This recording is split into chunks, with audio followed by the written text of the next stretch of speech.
For latest updates and short audio clips, follow us on Instagram, Reading the Author.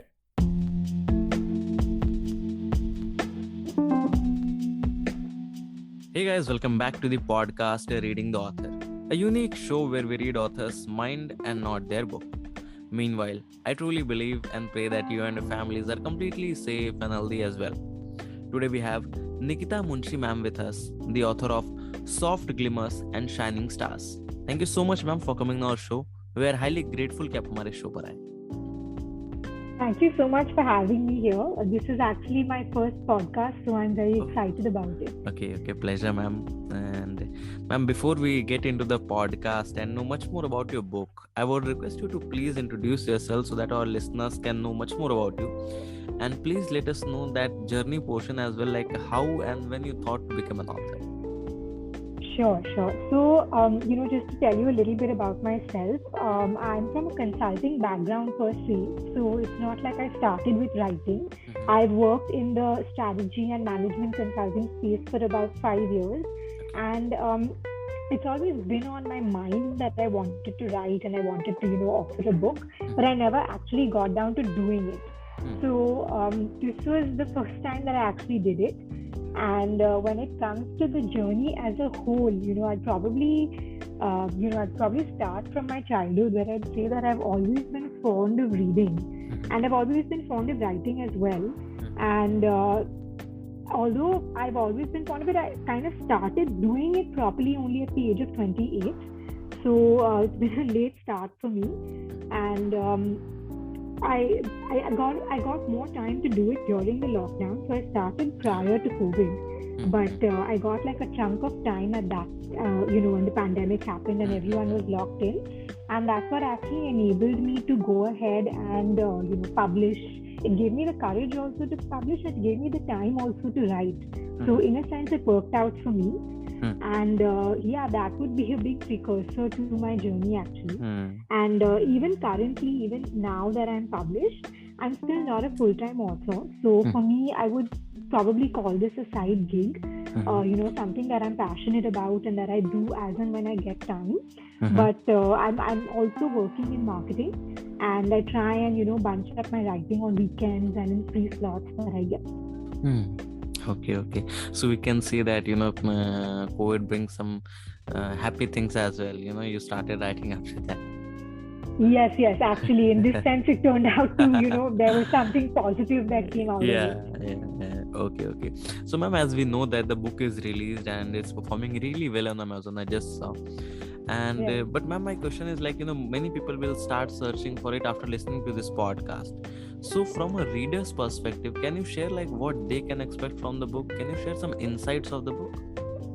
Sure. So, I think that from a reader's perspective, the one very important thing that they could get out of the book is that it's a very hopeful read. And it's a very rejuvenating read. So, a lot of times we tend to read content that sometimes gets very graphic, that gets very heavy. And that's not something that we want to expose ourselves to, especially, during our downtime. True. And this is something that the book actually looks into. So it makes sure that the reader feels happy about themselves after reading the book. And that is something that I would, suggest that if anyone wants to kind of go in for a light read, then this would be a great option. It's a very take your blanket, snuggle in the bed and read this with a cup of coffee. That's the vibe that goes with the book. Okay, ma'am. So it seems to be really interesting, but can you share the story behind this? What motivates you to write on this topic? Because it's your first book, so you could have written something else, some sort of crime thriller, romance genre, something like that. But you have chosen poetry, and personally, ma'am, from my perspective, what I feel that, people who write poetry are completely blessed because, finding that suitable word for a certain feeling and just, penning it really, really short lines. It's truly an art, ma'am. Definitely. I really appreciate those. So can you share what was your inspiration behind this? Sure. So, what I'd say is that for me, initially, it just started out as a way of sort of channeling my emotions and expressing myself better. And I didn't think it would culminate into a book, but but as and when I started writing, I felt more empowered. And that's when I realized that, hey, being a writer gives you this huge bunch of creative freedom, and you can choose what you want to write about. I mean, right from the content to the way you want your readers to feel after reading it. So I think that really kind of inspired me to keep writing. And like you asked, the reason I've chosen poetry is because it's light, and it's not very time consuming for a reader. Everyone these days is extremely busy. To sort of take out time off their schedule and read a fiction or a non-fiction would be, it would kind of, I don't know if people would pick it up, but in this case it's literally because it's poetry and because each poem is different. You can literally open the book right from the middle, decide to read the first or the last. There's no order. You have like say 10 minutes of free time and you could decide to read a couple of pages. So that's one reason that I really went with poetry. And the second reason that I went with it is because I thought it would be a good start. And once I write something, once I test the waters, I know whether it's plausible to even do it in the future and to what extent. And I think lastly, it would probably also be that I think that poetry is just, it's a very soft and creative, feeling that you get after reading it. And that's something I really wanted to put forth. So that's one of the big reasons actually that I actually, opted for this, and I ended up writing a poetry book. Definitely, ma'am. So, ma'am, what we can expect from you next? You want to try a bit on some other genres, some experiments in other genres as well, or you want to just stick to this genre and, basically what's upcoming in the pipeline? What's next?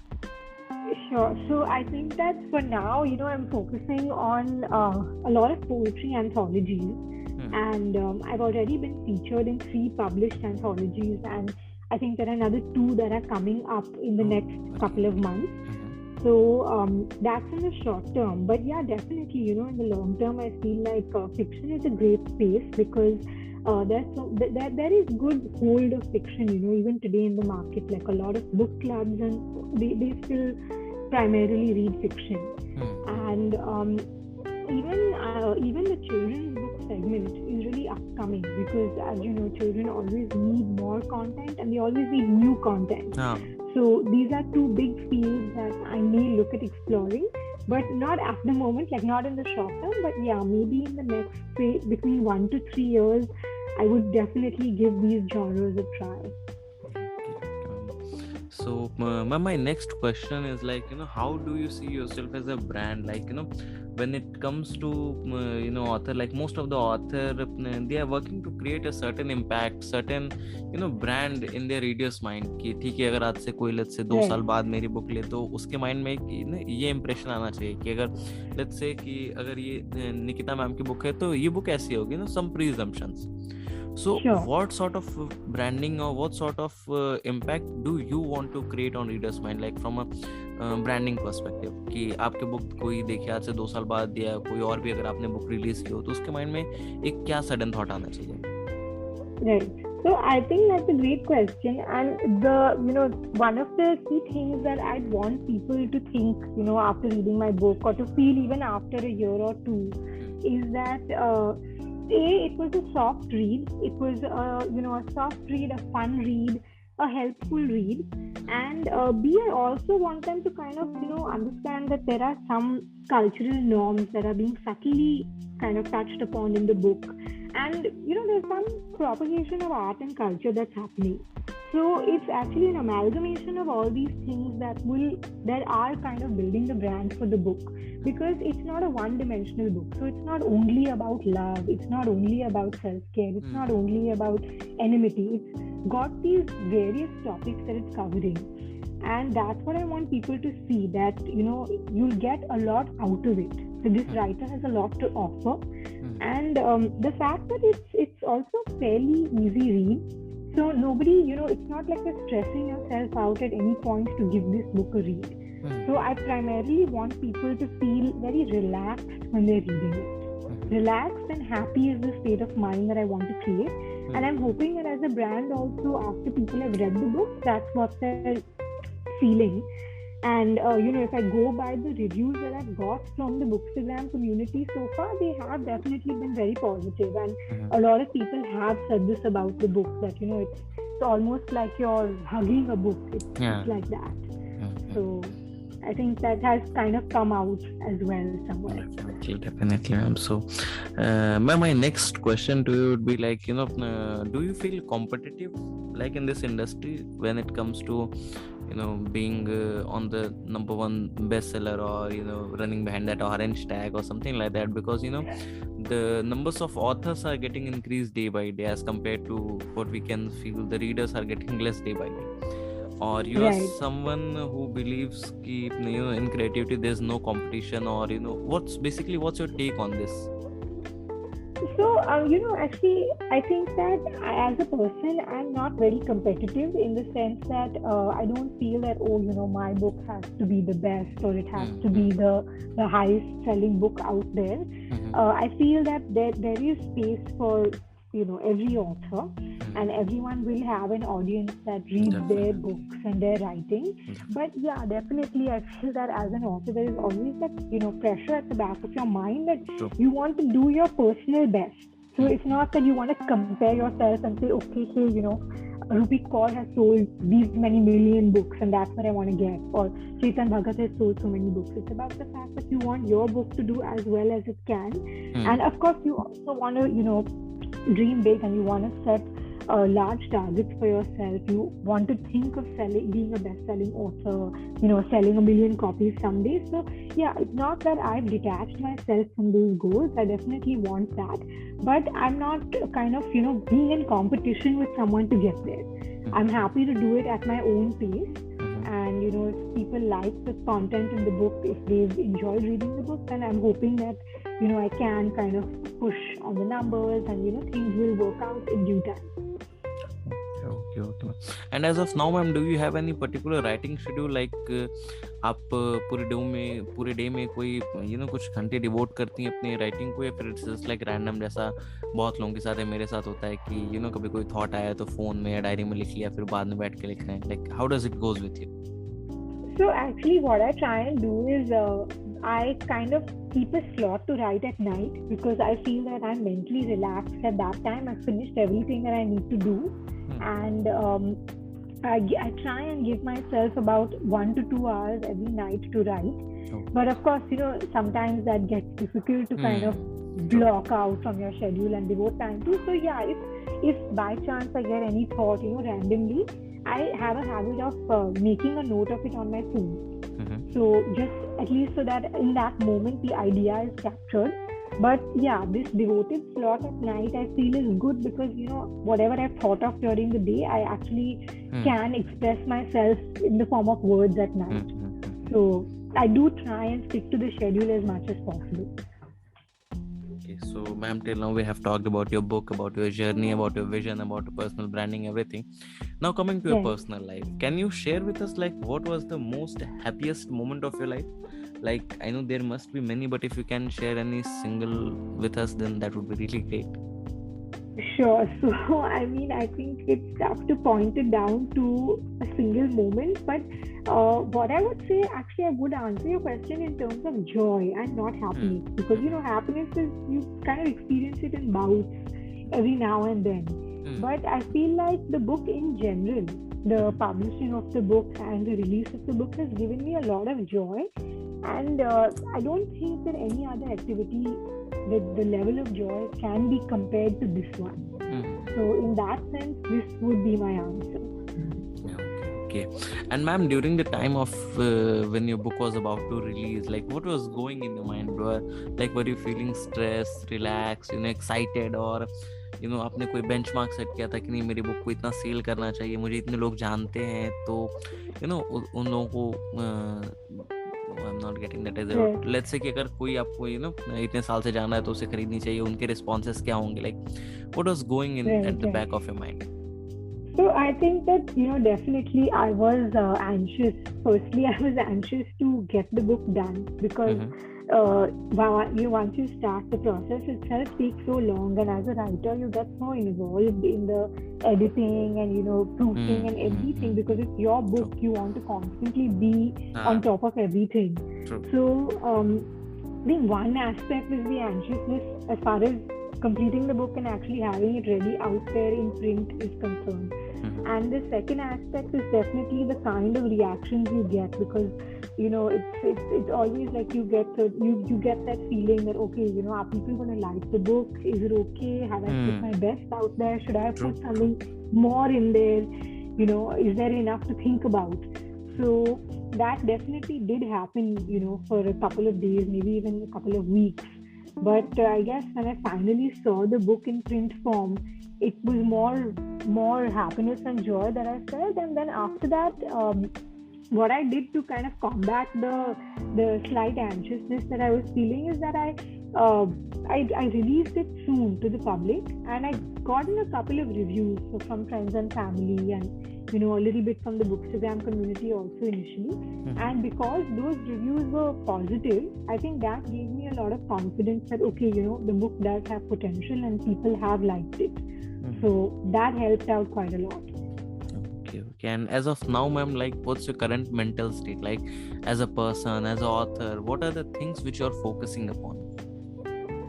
So, what I'd say is that because it's my first book, there's still, a lot more for me to achieve. But I personally don't think that there's been any change in my mental state as a result of being published. But it makes me happy. It makes me proud to know that, my work is actually out there, and anyone who wants to, read it and buy it can do so. And in general, I think that the writing process as a whole, it can be a very gratifying process. So that's one thing that I think has kind of worked out. And, for now, I'm kind of just focusing on reaching out to varied audiences, because I feel like the book has the potential not just to be read by people who enjoy poetry, but because it's a simple read, there are a lot of other people, who can kind of read the book. Like, I've had a lot of housewives who read the book and they really enjoyed it. And it's actually been one of the first few poetry books that they've read. So, there are definitely different audiences out there that I'm trying to kind of tap into at this point in time. And so therefore my, current mental state is more on, kind of seeing how the book does with all these groups as opposed to producing more content. Okay, ma'am. And my last question to you of this podcast would be like, what are advices for the upcoming authors? Like, many people will be listening to this podcast and, just holding their first draft in their laptop, in their diary, or they are about to start writing. So what would be your single piece of advice for them? So, I'd say that it's a very exciting phase and you must go ahead and do it. And my biggest word of advice would be that, ignore the naysayers. If you feel it's right for you, if you think that this is best, and if you actually, you get that kind of grip on it, then you must stay on track and you must write your book. And because I feel that in the case of writing, a lot of it is passion driven. And if this is truly your passion, and if you're able to work hard enough to be able to put your thoughts into manuscript form, then by all means, go ahead and publish it or do everything you can to put it out there. And the second big advice that I give any new author or upcoming author is that don't be overwhelmed by the process, because it is a fairly large process. Don't be stuck on thinking of the outcome, but set small goals for yourself. And as long as you keep achieving those goals, you should be in a good space to actually release your book. And I mean, last but not the least, of course, must enjoy the process. Be happy That's writing the most it. important thing. That's the most important, definitely. Okay, so that's all for today, guys. I hope you must have enjoyed this episode, and if you do, then do follow our podcast Reading the Author, available on all the leading podcast platforms. And don't forget to buy and read the book. आप just Amazon पे जाएं, वहाँ पे search करें निकी A. Ma'am की book आ जाएगी, या फिर आप बुक का नाम भी सर्च कर सकते हैं, soft glimmers and shining stars book आ जाएगी। ज़रूर खरीदें, पढ़ें और अपने जानने वालों से ज़रूर शेयर करें। Thank you so much, ma'am, for coming on our show. It was our honor to host you today. Thank you so much, Gaurav. I really enjoyed this and great to catch up.